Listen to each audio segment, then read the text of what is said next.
दोस्तों, भोले भंडारी आज दिनांक 6 जुलाई 2024 है। आज की देववाणी, जनवाणी, मंगलवाणी।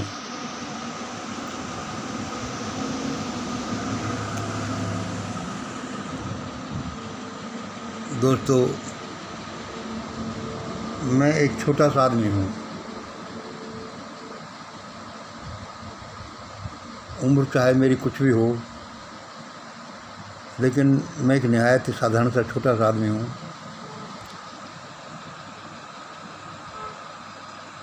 और मैं ये भली बात ही जानता हूँ कि आदमी को अपने दायरे में रहना चाहिए। कहते हैं तेते पाँव पसारिए जेते लंबी सौर। जितनी आपकी सौर लंबी हो उतने ही पैर पसारिए। कम से कम इसको सब को जानना ज़रूरी है। और मैं समझता हूँ कि मैं तो यह तो पूरी तरह से जानता हूँ, क्योंकि मुझे मेरे जीवन ने ये सिखाया है कि मंगल इन बातों का ध्यान रखा करें।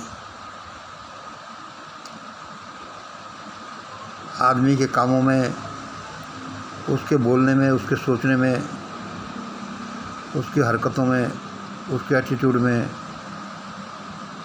हर जगह उसको ये देखना चाहिए कि उसकी औकात कितनी है। क्या उसे ये बोलना चाहिए, ये करना चाहिए, ये सोचना चाहिए।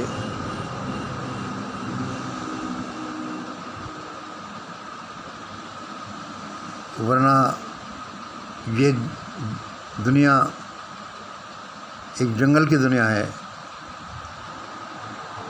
और जंगल की दुनिया हो नहीं हो, लेकिन इस दुनिया को जंगल की दुनिया बनने में देर नहीं लगती। या तो आप जानें कि आपको कब क्या बोलना है, क्या करना है, इसका अर्थ क्या है।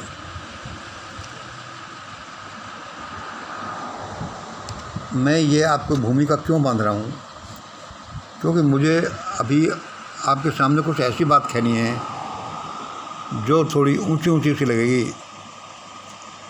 मतलब ऐसा लगेगी कि मैं अपनी औकात में नहीं रह रहा। ऐसा लगेगा कि मैं अपनी शौर से ज़्यादा पैर पसार रहा हूँ, जिसमें कि खराब बात है। ऐसा लगेगा, लेकिन मैं ऐसा हूँ नहीं। मैं बहुत सोच समझ कर काम करता हूँ, मेरा मानना है। फिर भी भूल चूक होती रहती हैं।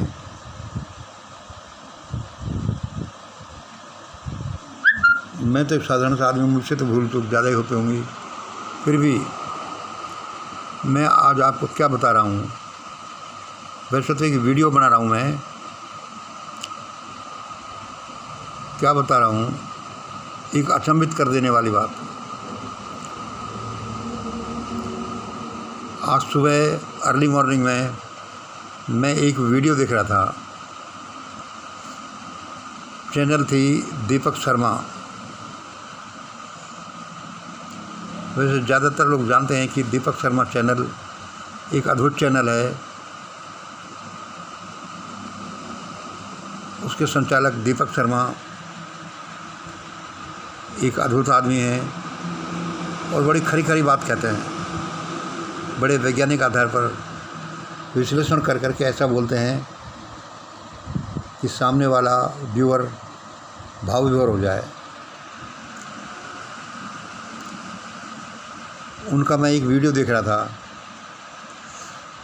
ये वीडियो हो सका तो मैं डिस्क्रिप्शन में लगा दूंगा उसका लिंक, नहीं तो कोई बात नहीं।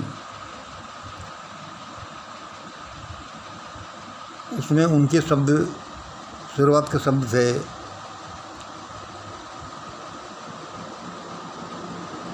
इस सारी दुनिया की सारी खुदाई एक तरफ और जोरू का भाई एक तरफ। इस तरह से वो है। ये पॉलिटिकल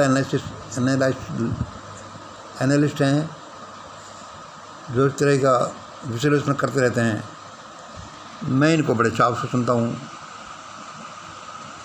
तो भाई नीतीश कुमार, चंद्रबाबू नायडू, प्रधानमंत्री मोदी, ये बात है, वह बात है, इतने लाख रुपए चाहिए, इतने करोड़ रुपए चाहिए, वरना ऐसा हो जाएगा, ये हो जाएगा, ऐसा हो जाएगा, जैसा कि पॉलिटिकल वीडियो में सब चलता ही रहता है।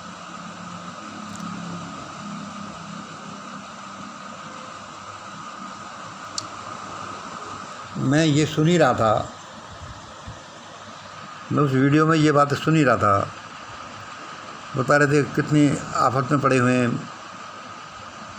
मोदी जी, कहाँ से उसको इतने पैसे देंगे, उसको इतने पैसे देंगे, खस्ता हालत है, ये बात है, ये बात है। संक्षेप में लबा ये था कि भाई बड़ी तो तकलीफ़ में पड़े हुए हैं।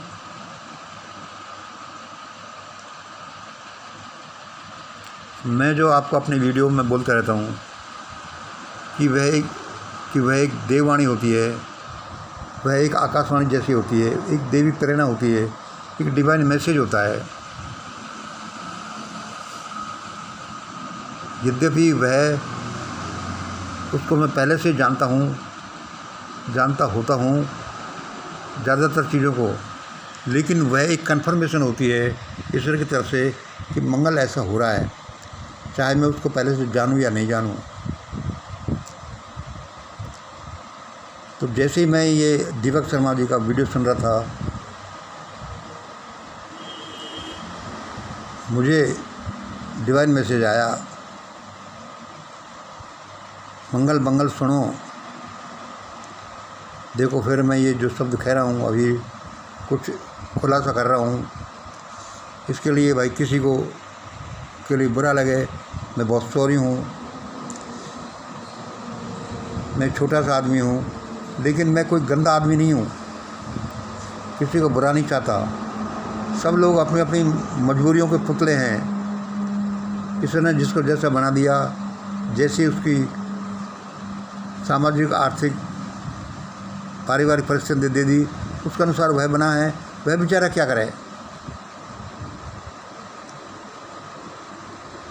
मैं जैसे ही ये वीडियो सुन रहा था ऊपर दीपक शर्मा जी का, मुझे बताया गया कि मंगल देखो देखो, ये बेचारे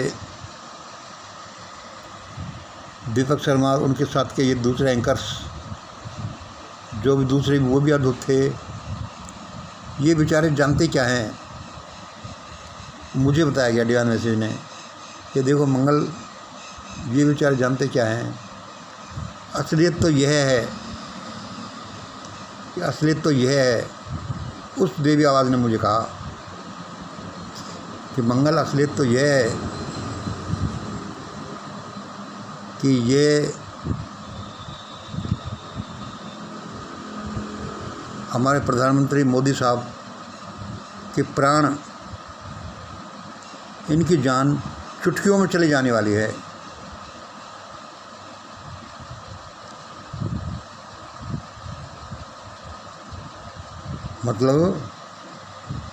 मतलब ये है, उसने मुझे बताया कि ये छोड़ो कि 5 साल चला पाएंगे कि नहीं, ये छोड़ो कि बहुमत हासिल कर लेंगे कि नहीं, ये छोड़ो इसको किसको कितने रुपए देने पड़े, कौन अपना क्या, किसकी क्या डिमांड है, ये छोटी छोटी बातें हैं।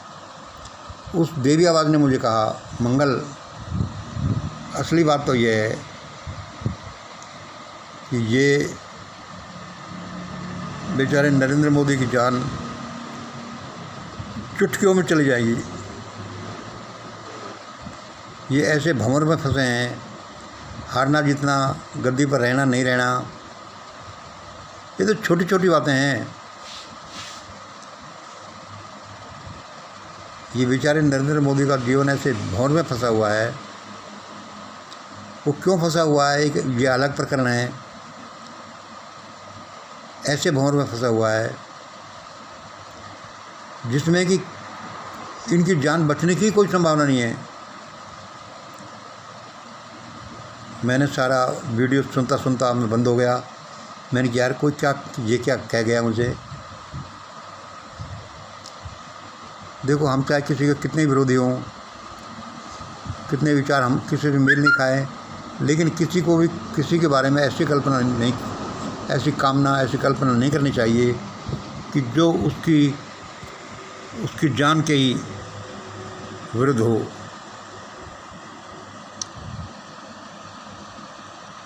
ऐसी बोलनी भी नहीं चाहिए, ऐसा ये मुझे भी नहीं बोलना चाहिए। लेकिन मुझे ये मेरा कुछ एक सब्जेक्ट रहा है, थीसिस रही है, मेरा रिसर्च वर्क रहा है किसी लाइन में, और इसलिए मैं ऐसा कुछ बोल देता हूँ। क्योंकि ये एक विशेष लाइन है, इसलिए मैं आपके सामने नहीं कहता हूँ, क्योंकि कई दशकों का जो मेरे रिसर्च का परिणाम है उसको मैं नहीं बोलूँ तो उधर भगवान बहुत नाराज़ होता है। और ये देवी साक्षात्कार ऐसे नहीं मिला, इसके पीछे बड़ी लंबी चौड़ी कहानी है, और इसको सारे लोग सुनेंगे तभी सुनेंगे जब यदि कोई ये देवी संवाद कुछ चमत्कार करता है, तब सारे लोग इसको सुनेंगे।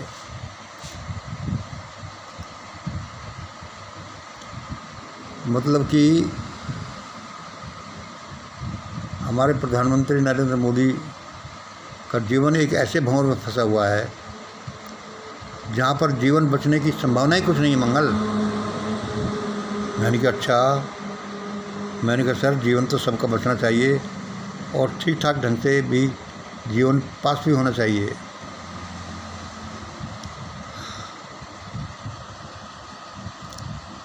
अब दूसरे मुझे कोई ऐसी आवाज़ आ जाती है, ये साइकोलॉजिकल भ्रम भी हो सकता है, ये हमारे अंदर से सबकॉन्शियस माइंड की आवाज़ भी हो सकती है, ये अंतरिक्ष में, ये हमारे वातावरण में तैरती हुई अनसीन एंटिटीज़ की आवाज़ भी हो सकती है। वो एंटिटीज़ प्लस पॉजिटिव नेगेटिव किसी भी तरह की हो सकती हैं, तो हम इन पर ज़्यादा ध्यान नहीं देते। लेकिन मेरा सब्जेक्ट ही ऐसा रहा है कि मुझे इन पर ध्यान देना ज़रूरी है, और चूँकि मैं ये वीडियो बनाता हूँ तो इनमें कई बार ये चीज़ बोल जाता हूँ मैं। भाई किसी को बुरा लगे तो मैं क्षमा प्रार्थी हूँ, लेकिन मैं किसी के भले के लिए ये कह रहा हूँ कि कल को कोई मेरे पर विश्वास करता हो या विश्वास करे या नहीं करे, कल को ऐसी पोजीशन आए कि भाई इन बातों में दम है, लोगों को पता चले, तो तुरंत ही इसको फॉलो करें। क्योंकि ये शब्द ऐसे नहीं बोले जाते, इनके पीछे बड़ा एक कोई दमखम है, ईश्वरीय संदेश है इसके पीछे।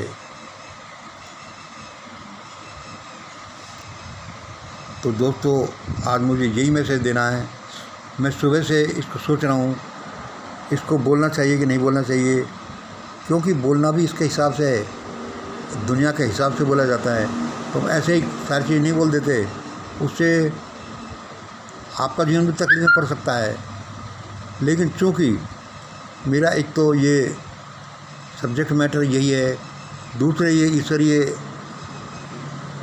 संदेश है, ईश्वरीय संपर्क से ही आता है, तो ईश्वर उन लोगों की रक्षा जरूर करता है जो अपने अंदर कोई किसी तरह का पाप या राग द्वेष नहीं रखते और फिर सीधे सीधे कह देते हैं और सबकी भलाई का ध्यान रखते हैं, परोपकार का, कि ये शब्द हम किसी की भले के लिए कह रहे हैं।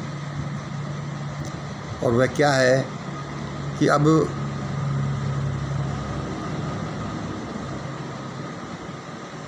हमारे प्रधानमंत्री नरेंद्र मोदी का जीवन बड़े खतरे में है और इनको संभलना चाहिए। और सबसे बड़ा ये खतरा ये है कि इनको संभलने के कोई चांसेस नहीं है। चांसेस कैसे नहीं है? इनका पालन पोषण ऐसे वातावरण में हुआ है और ऐसा इन्होंने जीवन देखा है कि वह लगभग संभलने के चांसेस बहुत डिम हैं।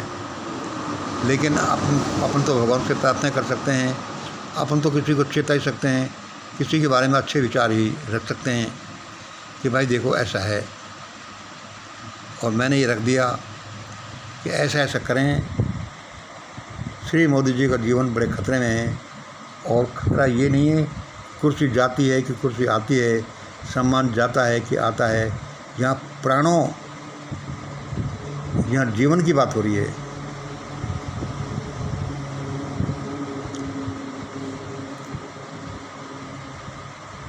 ईश्वर करे ये मेरी आशंका निर्मूल निकल जाए, निराधार निकल जाए, और ऐसा लगे कि मुझे ये कुछ नहीं बताया गया है और मतलब आधारहीन ये बात सिद्ध हो जाए, ये बात सत्य सिद्ध नहीं हो जो मैं आशंका प्रकट कर रहा हूँ। लेकिन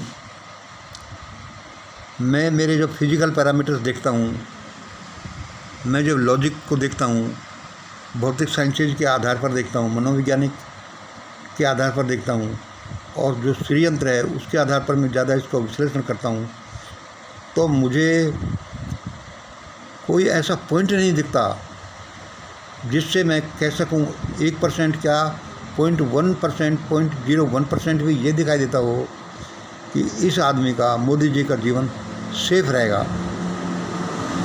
और ये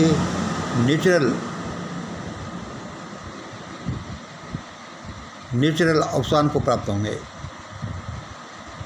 इसलिए मैं तो मेरा कर्तव्य कर रहा हूँ, इन्हीं को चेता रहा हूँ कि इन्हें संभल जाना चाहिए, इनके साथ भी कुछ भी बुरा दिक्कत हो सकता है, ऐसा भगवान ने मुझे बोला है।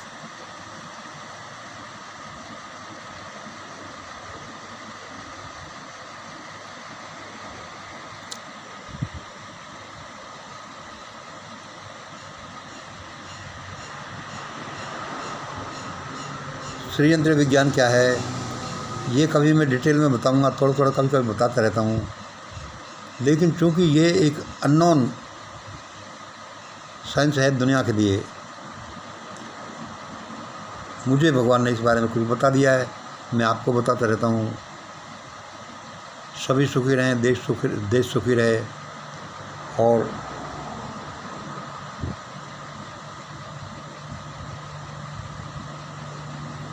बेचारे नरेंद्र मोदी भी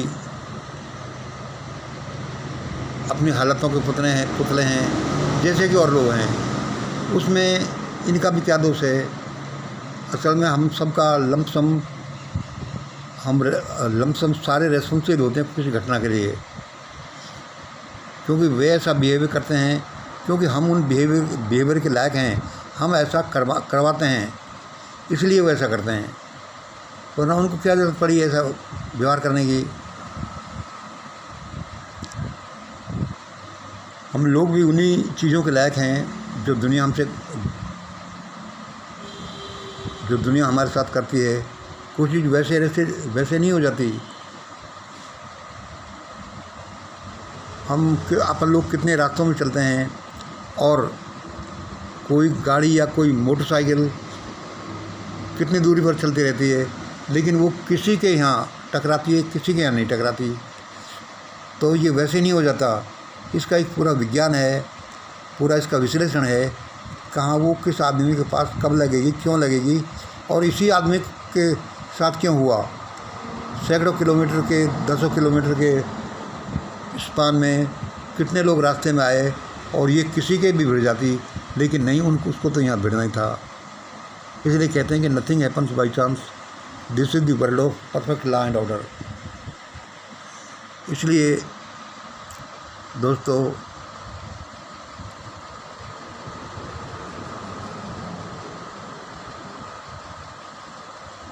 मुझे सुबह ये देववाणी सुनने के बाद बड़ा मैं चिंतित हूँ अभी तक।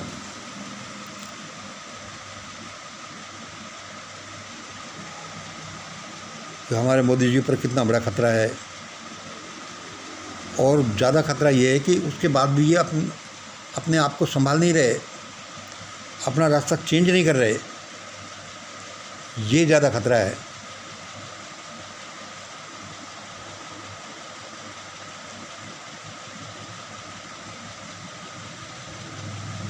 फिर मैं ईश्वर से प्रार्थना करता हूँ कि ये सारी बात झूठी निकल जाए, आशंका झूठी निकल जाए, इनका जीवन सही रहे, सारे देश का, सारे लोगों का जीवन अच्छी तरह चले। मैं यही सबसे प्रार्थना करता हूँ। लेकिन वे देववाणी के शब्द इतने प्रबल रूप से मुझे बताए गए हैं कि इनके सच होने की संभावना बहुत ज़्यादा है।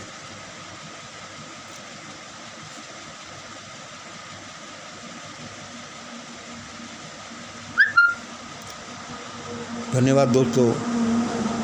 जय हिंद, जय भारत। आज इतना ही। ये रात के कोई 10:30 बजे होंगे जो मैं आपको ये वीडियो दे रहा हूँ, और मुझे इस पर एक ईश्वरीय दबाव है कि तुम ये मंगल बोलो। तुम तो अपना काम कर रहे हो, तुम किसी के प्रति कोई बुरा थोड़ी काम कर रहे हो। मैं कहता हूँ ठीक है,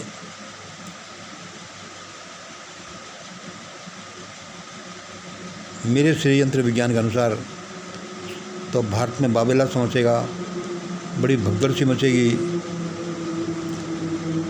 और उस भगदड़ में कितनों के ही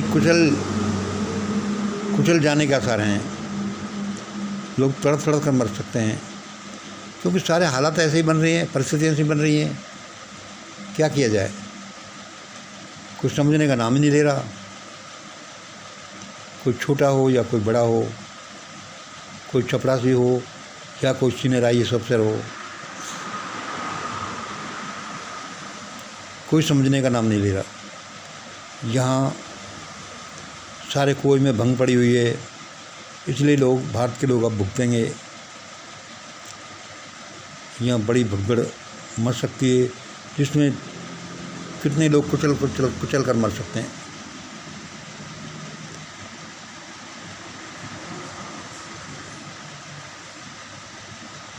आज इतना ही।